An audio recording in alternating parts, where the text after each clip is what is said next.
The views and opinions expressed in The Fact Is with Hollis Grant are those of Hollis Grant and do not necessarily reflect the official policy or position of Droids Canada Network. Droids Canada Network does not take responsibility for any content or position produced by Hollis Grant and his show.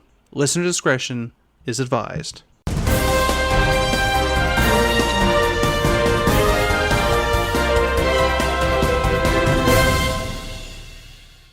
Good morning, good afternoon, and good evening. Thank you for tuning in to another edition of The Fact Is. I'm your host, Hollis Grant. On this week's edition of the show, we are going to be celebrating Pride Month. We're going to take a look at an article from the CBC, the Communist Broadcasting Corporation of Canada, the government-funded, union-supported, pro-left-wing, progressive left-wing newspaper. This particular story is from June 27th, 2022, and it's in regards to Drag Time Story Hour. This is something that has swept both America and, by proxy, Canada. The celebration of drag queens in public spaces, or more so, publicly funded spaces, government spaces, to allow drag queens, people that dress up as women, that have a lot of sexual references. The comedy is overly sexualized. People have been dressing up as women and performing for hundreds of years as women. This crosses all types of cultures. Japan celebrates this. Now, it's not the act of dressing up as women or cross-dressing. It's more so where it came out of the 60s, that raunchy, risque, men pushing the boundaries of sexuality and making references in gay clubs, that it sort of became intertwined with gay culture. A drag queen was born out of gay culture. So why is this culture celebrated and being shared to children, where it's typically geared for adults? If you're going to slap a rating on a TV show, or slap a rating on a movie, or put tipper stickers on CDs to say the language is vulgar and shouldn't be listened to anyone over the age of X. If we're going to do that, why are we not doing this for public live performances? Because if you're going to slap something with a risque rating, then it should be drag, which you would say, might want to argue that it's adult accompaniment, 14 plus. But you wouldn't say that this is an all-age event, or you wouldn't want to take a young child to. Sexuality is a very private and personal thing to do, and it shouldn't be flaunted by men in dresses reading to children. Now, the particular article, again, we'll get into, which is Libraries in Canada Hit by a Wave of Hate Threats as Right-Wing Groups Protest All-Age Drag Events. If you're going to sit there and say Drag Time Story Hour is not about children, is not about indoctrinating your children, then listen to what is happening in Canada. Online campaign backed by groups associated with Freedom Convoy, fueled by anti-LGBTQ rhetoric. Family-friendly drag events across Canada, many hosted by municipal libraries, have been targeted by a deluge of hateful comments and threats during Pride Month, prompting multiple police investigations and renewed concerns about the safety of the LGBTQ community. I will say that this is not very progressive, as they're not using the full alphabet of the alphabet people. More than half a dozen libraries and drag performers from St. John to Victoria reported being inundated online and over the phone by homophobic slurs and, in some cases, threats of violence. Not condoning violence at all, and threats of violence shouldn't be tolerated. Shouldn't be even be said. And should be calling performers to threaten them with violence. And on with the story here. Drag Story Hour events are popular at many libraries in the country and usually feature a performer in drag reading children's books about inclusion. They are often held in collaboration with local LGBTQ associations and have caused only minor controversy in the past. But amid a surge in anti-LGBTQ rhetoric and policies in the U.S., and a conservative movement in Canada increasingly influenced by right-wing politics south of the border, the all-ages drag events have turned into flashpoints of anger. Notice the words that they're using, starting to label people, starting to say, well, it's the U.S., it's the conservatives, they're right-wing. You have to keep in mind that Canada isn't a minority government, and unlike in the United States, an election could be held at any time when government holds minority. So the Liberals have to keep a political pressure on society, because if an election is called, they can use this article and they can use the words that are being spoken in print and focus on that for their election campaign. The city of Dorval, a Montreal suburb, received a wave of complaints in early June as soon as it announced its library was hosting a story hour with a well-known local performer, Barbada. We received hate mail, we received threats, you name it, we received it, said Sebastien Gauthier, a spokesperson for the city. In the comments, library and staff, among other things, accused of assisting pedophiles and threatened with lawsuits. Their personal information was also circulated online. We also received more worrisome threats for the activity per se, people threatening to come by and do this and that during the event, Gauthier said. Montreal Police patrolled June 11th event, which went forward without incident, and have opened an investigation into the threats. I've worked in the city for almost 20 years. I've never seen anything like this, Gauthier said. An all-ages drag show in Victoria was cancelled mid-June after the cafe that was scheduled to host received a slew of threatening phone calls. Our show has been running for the last 3 years with absolutely zero complaints or concern from anyone in the community, said a spokesperson for the Love of the Drag, the group that was slated to perform. The spokesperson asked CBC News to withhold the names because of ongoing safety concerns. It is frightening to be reminded that there are people out there that wish you don't exist, that wish they could harm you, especially during Pride Month, the spokesperson said in an email exchange.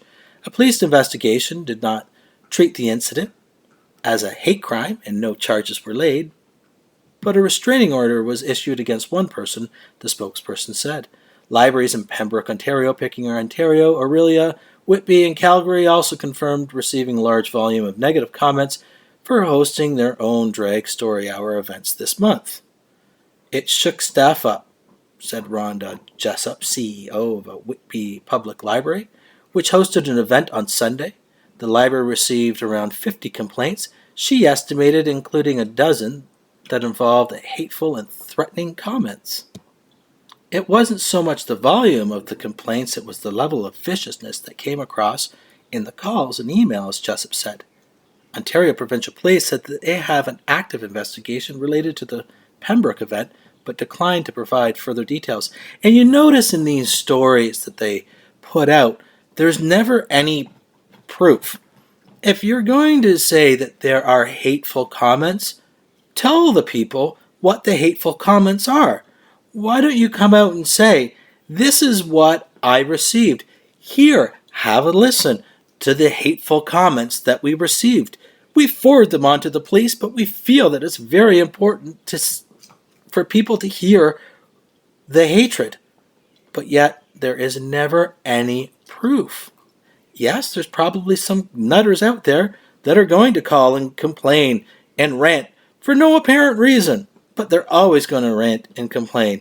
But when you have the proof to say, this is what they are saying, show the receipts. There's never any receipts. Now, this part of the article, they go on to talk about the convoy, the trucker convoy. These are the people that decided to protest against vaccine mandates, of which all vaccine mandates have been lifted in Canada, except for truckers that are cross-border need to be up to date and vaccinated. Which is funny how that ended up working out. But journalists, or I'll use the term loosely, activist journalists, acto-journalists, will always keep on throwing back in that labeling. Go back to our early episodes of droidscanada.com to listen back to those first shows where we talked about the rules for radicals, the smearing, using names against your opponent to vilify, to demonize your opponents, accuse them of what you're actually doing, smearing them, far-right extremists. If they're never right-wing, they're never just conservatives anymore. It's always far-right extremists, conjuring up these images and to make you feel and to act on emotion rather than to think about what it is that you're reading. The surge of online hate appears to have diverse sources. In St. John, for instance, past and aspiring candidates with the People's Party of Canada were among those who circulated misleading images on their social media accounts to suggest a story hour event at a local library earlier this month wasn't age appropriate. One image was from a 2009 burlesque show in the US. The other was from an adult drag performance in April. The post spurred a long string of hateful comments against performer Alex Saunders, whose drag persona is Justin Toodeep. So Toodeep. Justin Toodeep. Don't tell me that you want a storybook read by a person dressed up as a woman with his name Justin Toodeep. What is Justin Toodeep? Is he referring to his penis being Justin Toodeep? We read a couple of books about a prince and a knight who fell in love, and then a couple of books on different types of families you might see, Saunders said of the all-ages June event. Yes, a prince and a knight who fell in love, and he just in too deep to that little prince or little knight. Saunders says they sent more than 40 pages worth of screen grabs and comments to St. John's Police, including one that said it was time to light the torches, and another that called for Saunders and other fellow performers to be burned alive. Saunders says they were told that there was insufficient evidence of a direct threat to pursue charges. The article does not list any of the screenshots. The article does not make any reference other than that, what we just read about these threats. It has been very scary and weird, and I really have been trying to put on a brave face for my community, but I have a full-blown crying, didn't want to leave the house meltdown, Saunders said. The public library in Pickering, Ontario, said it received a wave of homophobic and transphobic comments, both via phone and online, following an article and video reported by True North, a right-wing media outlet founded by Candace Malcolm. On True North's Facebook page, post about the event received more than a dozen homophobic comments, many accusing drag performers of pedophilia, a long-running trope in anti-LGBTQ rhetoric. It goes back to a story that we covered a year ago, 2 years ago, almost before the pandemic, so it must have been 2 years ago, of the gentleman that showed up at a drag story event with his bare bottom exposed and a rainbow-colored dildo strapped to his front as he was dressed in a monkey suit. That was for a Drag Time Story Hour. And you're telling me that this person who knew he was going to a drag story hour thought it would be acceptable to strap a rainbow dildo and go to a kids event. But it's not about the children, right? This isn't about the children. Justin Toodeep. This isn't about the children, Rainbow Dildo Man, is it? This isn't about the children, is it? CBC? The libraries in Whitby, Ontario and Scugog, Ontario were the subject of a petition posted on Citizen Go, an international conservative advocacy group. Staff at Whitby said many of the complaints they received came from outside the community. In several instances, groups and social media accounts affiliated with the Freedom Convoy encouraged supporters to protest the Drag Story Hour events. Stand for the and anti-vax, see there you go, using the term anti-vax, mandate group that supported the blockade in Ottawa had issued several calls in the past month for members to contact libraries hosting drag events. Before we get on to the article, I hope that you are aware of the situation that has occurred down in Colombia, where Pfizer, the great almighty savior of humanity, is paid for an event for the president, or soon-to-be president, or candidate for presidency, I should say, in Miami. They hosted and paid for this event because they want to win favor with the next potential government and sell more product down in Colombia. But the event, because Pfizer is the savior of humanity, was nothing more than bikini-clad women and old men. Fantastic video. You have to take a look at it. We'll try and post that link for you. It is a wonderful video. And I'm glad that Pfizer thought that this was a great idea and a great public image. And explained to me again how great Pfizer is.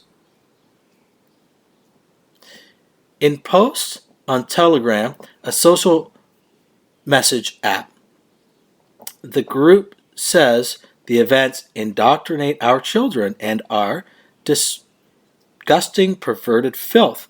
Their posts were shared on the Convoy to Ottawa in 2022 channel, one of the largest groups on the app used by Convoy supporters. Members of a Calgary Freedom Central, a Telegram channel of nearly 9,000 subscribers that helped rally support for truck blockades in Ottawa and Coutts, Alberta this winter, used slurs as they tried to mobilize opposition to an event last week at a branch of the Calgary Public Library. Members suggested a physical confrontation to show performers they were not welcome in Calgary. Another suggested confronting parents who brought their children to the event. As in many of the other online forums, the comments in Calgary Freedom Central often invoked the term groomer to describe the drag performers or the library staff hosting the events. The slur, which is derived from the baseless stereotype that LGBTQ people are involved in pedophilia, is increasingly popular among right-wing groups in the U.S., where several drag story hours have been disrupted by protests this month. Now, if you recall, from about 2 years ago, Judge Bloom, that's Judge Brent Bloom, 39, and recently on December 24th, which is an early Christmas present, he was sentenced for, unfortunately, only 9 years for distributing child pornography. Now, you may hear that name and may see it come up on Facebook or that he worked for Drag Story Hour. That is not true. He didn't actually work for Story Hour. He worked for sponsors that supported Drag Story Hour. So, while no, he didn't work for the organization, he worked for sponsors to give money to the organization to promote Drag Story Hour. 9 years he received for child pornography, distributing child pornography. And again, remind me that this is not about indoctrinating kids or talking about kids or getting them into the lifestyle because Justin Toodeep, Brett Bloom, and rainbow dildo monkey man. When Calgary's LGBT community learned of the negative online chatter, about 25 members of the community and their supporters turned up last week's story hour to prevent disruptions. I want to make sure the children performers are the most protected they can be, said Farah Nuff, a drag performer who attended the event at the Nichols Family Library. Despite being the subject of there were 2 threats, officials at municipal libraries hosting such events insist on their importance and maintain they won't be intimidated. Bessie Sullivan, CEO of the Aurelia Public Library, said she never contemplated canceling the event, even though calls were, among other things, threatening to get her fired. They pissed me off, Sullivan said, so actually what we did as this ratcheted up, I added a second story time. Library staff in Pembroke say they fielded a slew of threatening calls and emails, some promising that dozens of protesters would disrupt their drag story hour event. Karthi Rajamani, the library's CEO, was sufficiently concerned that she contacted police and gave her staff additional safety training, but like Sullivan, she never considered canceling the event. Libraries are community leaders. We should be examples of inclusion and diversity, Ramjani said.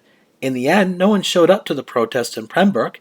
The event was well attended, and Ramjani said residents applauded the library for going ahead with it. Several other librarians expressed similar sentiments. And that's the article.